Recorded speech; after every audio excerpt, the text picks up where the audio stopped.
Tuviste entrevista con varias familias, ¿cómo fueron el proceso? ¿Qué preguntas hiciste? Si querés recomendar algunas para que hagan puntualmente. Sí, yo desde el primer día que me pusieron en línea me empezaron a llegar familias. Me llegaban hasta 2 familias o 3 familias por día. Por suerte tuve muchísima familia de muchos lugares, Florida, New Jersey, New York, California, Colorado, un montón de lados. Y familias que me proponían muy buenas propuestas, muy buenos beneficios, como por ejemplo cuidar un adolescente cuando trabajaba solamente 4 horas por día, o 2 niños que trabajaban 5 horas por día. Sí, me han llegado muchas familias, muchas propuestas. ¿Y qué hizo que eligieras a la familia anfitriona con la cual te fuiste y te quedaste 2 años? Porque eso también, el programa es hasta 2 años, como lo máximo que se puede extender, y podés hacer 1 año con una familia anfitriona y después decidir extender con otra, empezar otra vez el proceso de entrevistas y demás, porque elegiste a tu familia y decidiste quedarte con ella otro año más. Bien, bueno, en realidad mi elección de mi familia anfitriona fue medio random, porque yo tenía, cuando me había llegado el perfil, una familia de Colorado, que era una familia viajera, que tenía un montón de viajes para todo el año, ya citados, planificados, y hablaba como 3 idiomas. Entonces yo digo, bueno, habla español, a mí me viene de 10 porque mi inglés todavía no es muy bueno, así que dije, bueno, le mando mi número de teléfono. Entonces yo el otro día me levanto y tenía un mensaje diciendo, che, ¿podemos tener una entrevista hoy a las 6 de la tarde? Y yo digo, ¿sabe español? Sí, de una.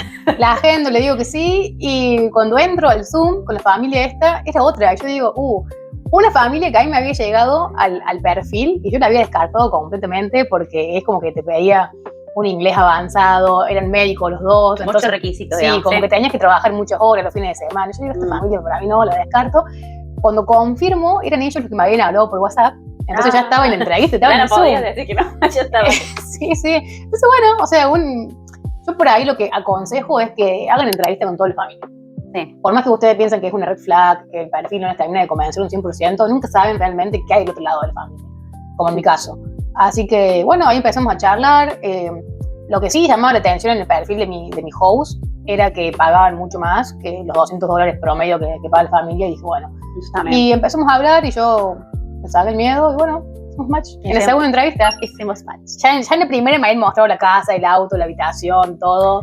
Eso es un punto muy importante que yo creo que cuando, como dice Flor, hay que abrirse a tener la cabeza abierta y la mente abierta cuando uno va a tener entrevistas, porque uno dice, no, yo no quiero cuidar niños de tal edad, tal esto, o yo me quiero ir a Florida porque conozco gente allá, porque yo quiero vivir en la playa y bla, bla, bla, pero uno tiene que pensar un poco más allá de eso y expandirse y decir, bueno, voy a tener entrevistas, si tengo, no sé, 10 familias, voy a tener las 10 entrevistas, aunque no sea lo que yo espero, primero para practicar el inglés. Sí. Eso me parece genial, porque al principio obviamente que no es nuestro idioma materno, nuestro idioma inicial y nos cuesta hablar y expresarnos en otro idioma. Tener al lado una lista de preguntas me ayudó un montón para ser concisa y no dejar que la conversación se desvíe en ciertos casos, porque también es como que te quieren convencer con esto, con el otro y te quieren pintar todo rosa y a veces no es tan así. Que te muestren la casa, que te digan los beneficios que vas a tener, los horarios de trabajo, súper importante. Antes de hacer match. Antes de hacer match, que tengas ya el schedule, que tengas el cronograma de lo que vas a hacer, los días que vas a trabajar, las horas que vas a trabajar, qué es lo que tenés que hacer, porque ser au pair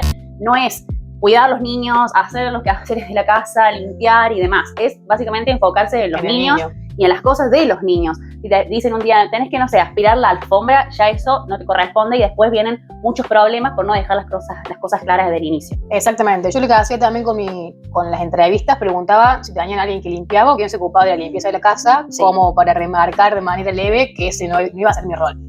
Y también teniendo en cuenta la respuesta es como que te ubican.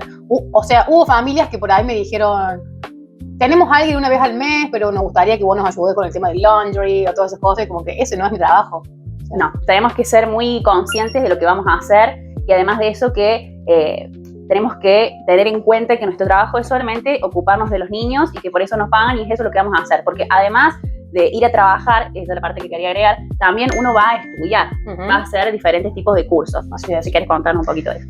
Sí, bueno, vos cuando aplicas el programa tenés unos $500 para destinar a lo que es estudio. Podés estudiar inglés, podés estudiar algo relacionado con tu carrera. Yo en mi caso hice inglés porque me salía gratis, era un college que era free, pagaba solamente los libros. Y también me enfoqué en hacer cursos de mi profesión. Que bueno, cuando volví a Argentina me sirvieron, me abrieron muchas puertas, así que destiné todo el dinero ahí. Bien, ¿cómo te sentiste cuando llegaste a los Estados Unidos? Me hace traer muchos recuerdos de vos llegando a los Estados Unidos, porque yo me fui, creo que en febrero, y vos llegaste en En abril. abril. O sea, había unos meses de diferencia y Flores era como que todo el tiempo, ¿qué hago? ¿Cómo te sentiste cuando llegaste? Los primeros 3 meses son caóticos. Yo no podía salir de mi habitación, literal. Confirmo. Literal, no iba ni a la esquina. Era todo muy nuevo. Encima yo vivía en Wisconsin, donde no había tantos argentinos. Entonces yo mi primera amistad fue a los 3 o 4 meses recién que pude, bueno, estoy con alguien que habla español. Sí. Mis hosts no sabían nada de español, así que sí, me sentí como muy choqueada. Sí, creo que la primera impresión es un shock constante de ir a llegar al aeropuerto y decir, ok, y que empiecen a pasar los días y vos empezás a reaccionar de que no estás de vacaciones, sino que te vas a quedar a vivir ahí, que esa va a ser tu realidad, que vas a convivir con otras personas. También, en mi caso, por ejemplo, yo tenía mi habitación en el basement, en el sótano, y tenía, bueno, el baño y mi habitación al lado del playroom de las chicas, entonces como que tenía como vamos a decir, mi independencia, pero no tanto, porque bueno, por ahí las nenas estaban jugando y vos escuchas todo ese criterio ahí también. Y también eso, llegar y no conocer a nadie, es como que tenés que hacer, vamos a decir, un vínculo con los niños, porque es lo más importante, son las personas con las que vos vas a estar todo el día, vas a trabajar, y además con tus hosts, que son las personas con las que vas a convivir, con las que tenés que sentar a comer y demás. Entonces como que al principio es como iniciar de nuevo una vida de cero. Uh-huh. Entonces vamos a decir que si tuviste un poco de choque cultural al principio. Sí, bastante. Uh-huh. ¿Y qué fue lo que más te sorprendió de llegar allá? Todo. Todo, o sea, una cultura diferente, ya desde las casas que son diferentes acá en las casas de Argentina, me sorprendió absolutamente todo, el tema de que comieran a las 5 estén cenando. Eso fue fuerte. Sí, todo muy grande, todo. Cuando fui a cargar nafta era, bueno, ¿alguien me atiende? No, tenía que hacerlo yo ahí, ¿cómo se hace? A mí me sorprendió mucho el supermercado. Es como que todo grande y hay como mucho de todo, depende de qué tipo de super, pero en todos hay como mucho de todo y es como que se te van los ojos y no sabes para qué es lo que quieres comer de todo lo que hay. Sí. También como que cuando, hablando de súper, me pasó que me sentía como en una película, diciendo, eso está en las películas.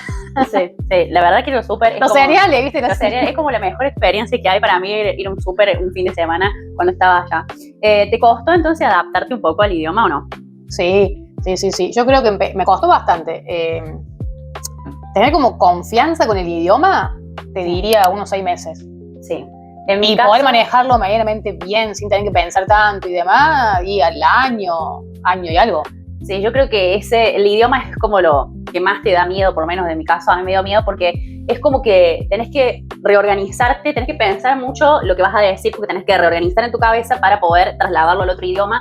Y eso es como que un poco me daba miedo porque uno obviamente tiene vergüenza de confundirse, qué sé yo, los verbos, de hablar mal, de pronunciar mal, porque no en todos lados. Yo estaba viviendo en Ossining, que es en Nueva York, y había personas que por más que vos no pronunciaras correctamente, te entendían. Pero tengo otras conocidas que me decían, no sé, por ejemplo, que iban a pedir un café y que si no pronunciaban la palabra café tal cual, es como que decían, ¿qué? No te entiendo. Uh-huh. Entonces como que al principio a uno le cuesta, se inhibe un poco también, porque al no saber expresarte al 100% te da un poco de vergüenza.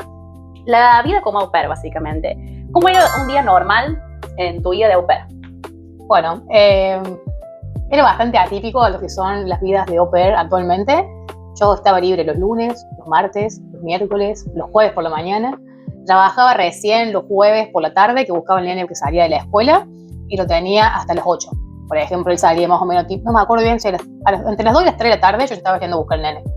Y lo tenía hasta las 8, o sea, de 3 a 8 era mi hora de trabajo. Después los viernes yo me levantaba a las 6, hacía el desayuno para él, lo llevaba a la escuela, y estaba toda la mañana libre, que me iba al gimnasio, hacía mis cosas, me iba al Target, un montón de cosas, hasta las 3 de la tarde que salía el nene, y ahí lo tenía de 3 a 6. Y después estaba libre. Y después volvías a estar libre. Sí. Después, como au pair, tenemos el beneficio de si trabajas los fines de semana, como en mi caso, yo trabajaba 10 horas los fines de semana, un fin de libre al mes. Entonces, es el fin de libre al mes que yo tenía, trabajaba solamente jueves y viernes. Claro. A la semana. Me quedaba libre un montón de tiempo. Es súper importante, para mí, dato ahí un tip, tener los fines de semana libres, porque ya el trabajo es un poco pesado. Por ejemplo, Flor dice, yo no trabajaba tantos días y esto y el otro, pero uno está constantemente con el niño en la casa, con los padres, y al vivir en el mismo lugar que trabajás, tiene sus beneficios, pero tiene también sus contras. Y por ahí los niños, justamente al ser niños, no entienden cuando uno está trabajando y cuando uno no está trabajando. Entonces por ahí te veía en la casa y decía, ay, quiero comer esto, y vos estabas en tu momento off, y es como que ahí entraba la contradicción, lo hago o no lo hago, le digo a los padres. Entonces también creo que está bueno tener los fines libres, a lo que iba, para poder irse de la casa, descubrir, porque también este programa justamente es un intercambio, de descubrir otras culturas, conectar con otras personas, viajar. Entonces está bueno tener los fines libres para poder explorar un poco más. Tal cual. Sí. ¿Qué tareas realizabas vos con tu niño? Bueno, yo las tareas me evocaba únicamente en mis responsabilidades como PER. Con el niño era hacerle la comida cuando estaba conmigo, tipo el desayuno, el almuerzo, siempre cuando estaba conmigo. Si no estaba conmigo, no hacía ninguna comida, para el nene obviamente, y llevarlo a jugar. Por ahí había que cambiar las sábanas del nene porque ahí tenés ahí chupillas en el interior o algo de eso. Eso sí lo hacía siempre y cuando esté en mi turno y en mi rutina. Si yo estaba un día libre y veía que el basement, el playroom estaba todo lleno de juguetes, yo pasaba de lado y no hacía nada porque no era mi trabajo. Claro. ¿Y cómo era la relación que tenías con él? ¿Con el nene? El muchachito, sí. Bueno, el nene que yo cuidaba tenía autismo. Al principio fue bastante duro.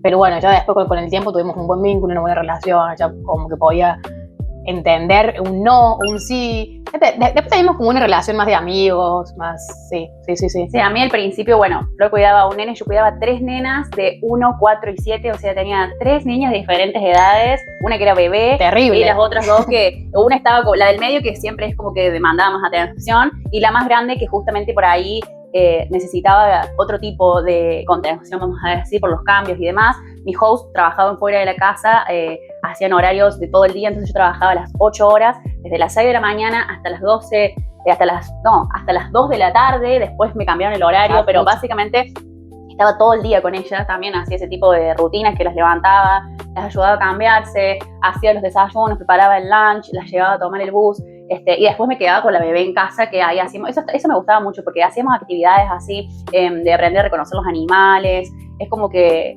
ella tenía muchas, vamos a decir, tenía una rutina planeada para la bebé, que eso estaba bueno, porque no era solamente que durmiera la siesta, que tomara la nap y bañarla y darle de comer, sino hacíamos actividades, juegos, yo la sacaba a pasear en el cochecito, entonces también yo salía un poco de la casa, la bebé también salía de estar en ese entorno, eso me gustaba un montón. La relación con tu host, ¿cómo fue? Excelente. ¿Hubo momentos ahí difíciles de que no se pudieron entender o no? Sí, obviamente, como en todo vínculo hay momentos, sí, más que sumando el idioma, hay momentos en los que te tenés que sentar a hablar, va a haber cosas que no te van a gustar, sentarte a hablar, el tema de la comunicación, pero mis hosts siempre fueron de mentalidad abierta, siempre cuando tuve algún inconveniente con ellos, me pudieron entender. Sí, no sentí nunca en ningún momento que haya sido muy, muy difícil el tema de la conversación. Mucha paciencia también me han tenido. Eran muy abiertos con el tema de, bueno, juega Argentina, querés ver el partido, viste que allá hay que pagar para ver el fútbol. Sí. Bueno, te compro ¿cómo se llama? Como si fuera el pack, digamos, claro, para poder ver el partido. Para ver fútbol. Siempre muy, muy bien. Siempre como que me hicieron sentir incluida, tanto en la familia como en su cultura. Y ellos en la mía.